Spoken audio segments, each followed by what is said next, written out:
Kebugaran jasmani. A. Hakikat kebugaran jasmani. Kebugaran jasmani merupakan kemampuan yang dimiliki oleh seseorang untuk melakukan suatu pekerjaan yang cukup berat dan cukup lama tanpa mengalami kelelahan yang berarti.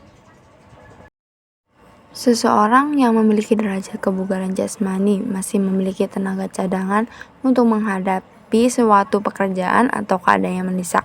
Sementara itu, orang yang sehat belum tentu memiliki kebugaran jasmani yang tinggi dan belum tentu dapat mengerjakan suatu pekerjaan atau berolahraga yang cukup berat dan lama.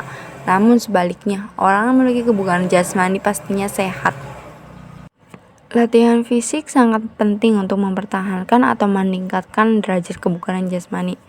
Derajat kebugaran jasmani seseorang sangat menentukan kemampuan fisiknya dalam melaksanakan tugas sehari-hari. Semakin tinggi derajat kesegaran jasmani seseorang, semakin tinggi pula kemampuan kerja fisiknya. Oleh karena itu, program latihan kebugaran jasmani perlu direncanakan secara sistematis.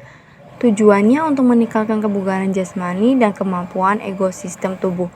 Proses latihan kebugaran jasmani yang dilakukan secara cermat, kontinu, dengan beban yang terus meningkat akan mudah meningkatkan kebugaran jasmani. Hal itu akan menyebabkan seseorang menjadi terampil, kuat, dan efisien dalam bergerak. Adapun komponen fisik yang harus dipelihara dan ditingkatkan dalam program latihan olahraga pada umumnya, antara lain sebagai berikut. 1. Daya tahan umum. 2. Daya tahan optimal. 3. Kekuatan. 4. Kecepatan. 5. Kelincahan. 6. Koordinasi. 7. Tenaga eksplosif. 8. Kelentukan. 9. Keseimbangan. Dan 10. Ketepatan. B. Bentuk latihan kebugaran jasmani. 1. Latihan kekuatan. Latihan kekuatan pada umumnya dilakukan dengan pemberian beban, baik beban internal maupun beban eksternal. Ada sistem latihan yang harus diperhatikan saat melakukan latihan beban, antara lain sebagai berikut. A. Sistem set. Sistem latihan ini dilakukan dengan menggunakan 8 sampai dengan 12 repetisi sebanyak 3 set. B. Sistem superset. Pelaksanaannya dilakukan dengan cara setiap bentuk latihan disusul dengan bentuk antagonisnya. Misalnya latihan biceps, kemudian latihan triceps. C. Spill routines. Pelaksanaannya hanya melatih tubuh bagian atas, kemudian melatih tubuh bagian bawah. 2. Latihan kecepatan. Latihan kecepatan diberikan dalam bentuk latihan lari dan sekaligus dengan latihan reaksi. Beberapa hal yang harus diperhatikan dalam melatih komponen kecepatan antara lain sebagai berikut. 1. Latihan pada awal suatu unit latihan pada saat otot masih kuat. 2. Intensitas latihan pada tingkat submaksimal atau maksimal. 3. Jarak latihan 30-80 meter dianggap jarak yang baik untuk pembinaan kecepatan secara umum. 4. Jumlah pengulangan antara 10-16 kali dan terdiri atas 3-4 seri. 5. Untuk kecepatan daya letak dapat dilatih dengan penambahan beban yang tidak lebih dari 20% dari beban maksimal. 6. Waktu istirahat antara pengulangan 1-3 menit, waktu istirahat antar seri sampai 6 menit. Bentuk latihan kecepatan reaksi dapat dilakukan dengan berbagai rangsangan luar, seperti tepuk tangan, bunyi peluit, atau suara sebagai aba-aba untuk mulai yang sekaligus juga melatih reaksi pemain. 3. Latihan daya tahan. Latihan daya tahan merupakan latihan untuk bekerja atau melatih dalam waktu yang lama tanpa mengalami kelelahan. Daya tahan otot dapat dilakukan dengan latihan yang melipat satu otot pada tubuh.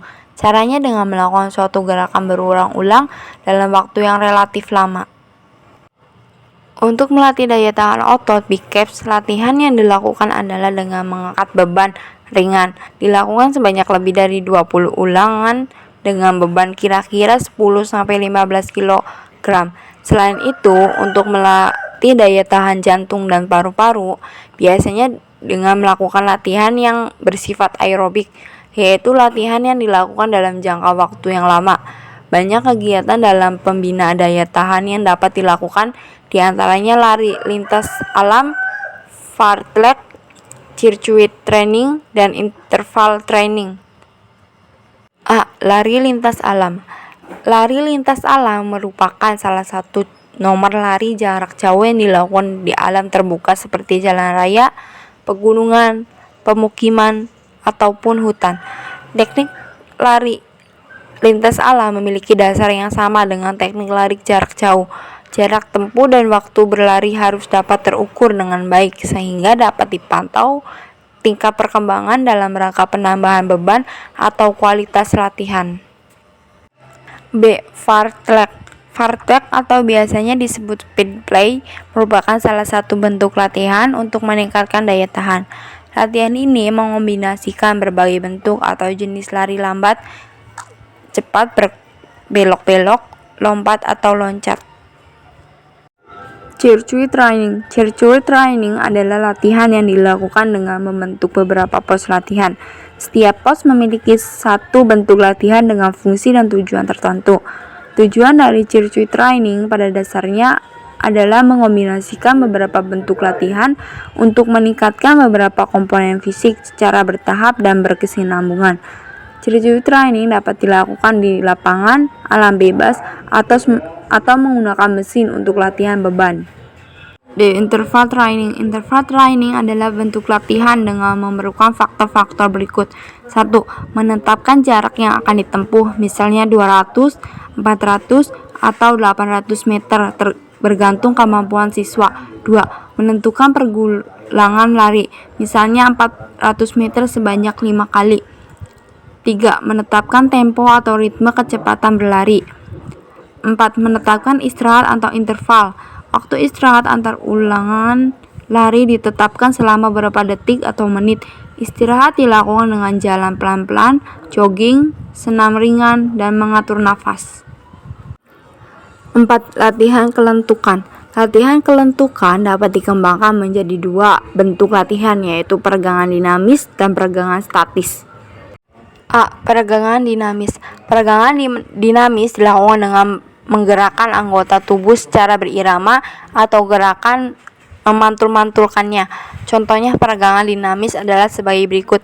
1. Duduk selonjor dengan kedua kaki lurus. Usahakan untuk mencapai ujung jari kaki dengan jari-jari tangan sambil melakukan gerakan merengut pinggang. 2. Duduk dengan sikap atau lari gawang, kaki kiri lurus ke depan, kaki kanan dilipat ke belakang.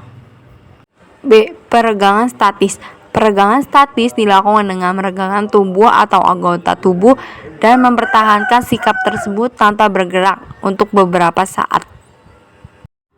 Contoh peregangan statis adalah sebagai berikut. 1. Berdiri dengan kedua kaki rapat, bungkukkan badan sehingga jari tangan menyentuh lantai. Pertahankan sikap ini tanpa bergerak selama 20-30 detik. 2. Berdiri dengan kaki kangkang lebar, bungkukkan badan sehingga kedua telapak tangan bertumpu di lantai. Pertahankan sikap ini selama 20-30 detik.